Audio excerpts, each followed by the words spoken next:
Cobertura especial de todas as informações relacionadas à guerra na Ucrânia.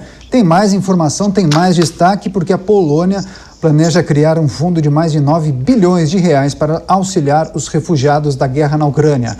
A nova legislação, que deve ser votada hoje no país, permite o financiamento de alimentos e alojamento temporário.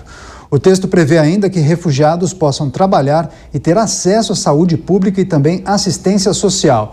Determina também a criação de benefício para cada refugiado e assistência para famílias que hospedem ucranianos. Momento de mais análise com Marco Antônio Costa. Marco, claro que um país que faça limite ou esteja ali na região do leste europeu, é muito interessante que ele possa ajudar, colaborar. Agora, estar na OTAN, um país que seja da OTAN, ele fica muito mais seguro ou tranquilo em tomar medidas desse tipo, né?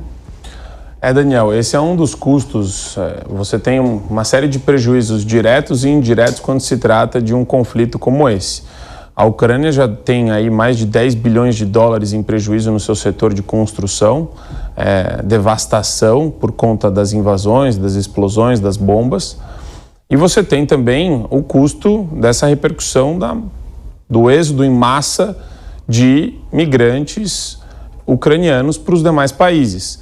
É uma questão complicada, porque esse dinheiro não é um dinheiro que a Polônia deveria contar, né? Você acha que estava previsto num orçamento anual da Polônia um valor referente a essa massa de imigrantes que pode, enfim, gerar um problema inclusive para o país, para as finanças locais. Então, é muito importante a empatia, se solidarizar com o povo ucraniano, mas a gente está vendo aí a real dimensão dos problemas que são gerados a níveis sociais, inclusive, né? São pessoas que vão precisar de emprego, vão precisar restabelecer suas vidas.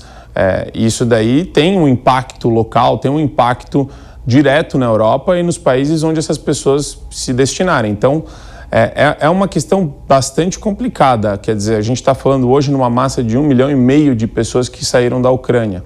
A gente pode chegar a 4 milhões, a estimativa, 5 milhões, a estimativa de pessoas que vão sair e se deslocar para outros lugares. É complicado porque, às vezes, vai faltar infra, às vezes vai ter um problema, sim, de ordem social e econômica, a depender dos países a que elas se destinarem. Paulo Pousonoff, volto a te chamar. 2 milhões de refugiados até este momento. Para se ter uma ideia, a guerra da Síria, em 2 anos, somou 1 milhão de refugiados, número esse que a guerra da Ucrânia atingiu em apenas 8 dias, ou seja, uma grande crise humanitária. Pousonoff, é importante que países possam promover benefícios para esses refugiados, por exemplo, o Brasil, que concede agora um visto temporário. O Brasil tem um problema que é muito distante ainda, né? Mas para a gente receber refugiados, mas eu acredito que isso vai acontecer aí nos próximos meses. A gente já deva ver alguns refugiados chegando, até aqui porque no Paraná, onde eu moro, né, tem uma colônia russa e ucraniana também, bastante grandes. Agora, uma coisa que me chama a atenção, né, eu quero retomar aqui, ontem a gente teve um debate aí sobre a Human Rights Watch, essa hierarquização do oprimido, né, e hoje cedo também eu tive uma conversa aqui com uma fonte que falava sobre isso, né, o tratamento que é diferente, ele chama a atenção. Eu não estou dizendo aqui que é errado, os ucranianos estão sofrendo nesse momento, essas pessoas precisam de acolhida, toda acolhida é bem-vinda e eu não estou criticando isso de forma alguma, que fique muito claro. Mas não deixa de, eu não posso deixar de falar aqui que há algum tempo a gente viu aí uma onda de refugiados chegando à Europa, né? Refugiados africanos, refugiados sírios também, e não havia essa acolhida tão grande. Eu sei que existe todo o problema da religião, também havia ali células terroristas infiltradas, mas, enfim, a Human Rights Watch ontem levantou já essa bola, né, da diferença de tratamento aí para os refugiados de diferentes povos. Eu estou aqui só repercutindo um pouco mais isso. Agora eu volto a chamar o Luiz Kawaguchi, o nosso correspondente que está na Ucrânia, em Lviv. Luiz, nós recebemos a informação que o Ben Wallace, Ele, inclusive, é o ministro de Defesa do Reino Unido. Ele concedeu uma entrevista à BBC. E uma frase muito forte que está repercutindo em vários veículos de comunicação diz respeito à impressão que ele tem em relação à Rússia nesse momento do conflito, 13º dia. Segundo ele, os russos estariam desesperados e já teriam enviado todos os soldados para a Ucrânia. O que se sabe sobre essa estratégia da Rússia? De fato, essa é a percepção? Todo o contingente já está em solo ucraniano e há algo que a gente possa entender como desespero por parte dos russos? Ou talvez seja exagero ou estratégia?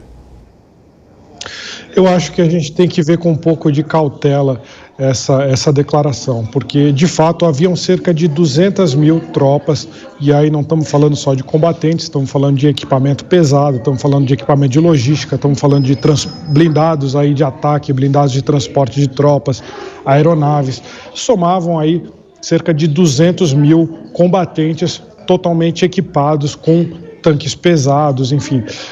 E esses 200 mil, há alguns dias atrás, a taxa que avaliava-se que cerca de 90% já haviam entrado em território ucraniano.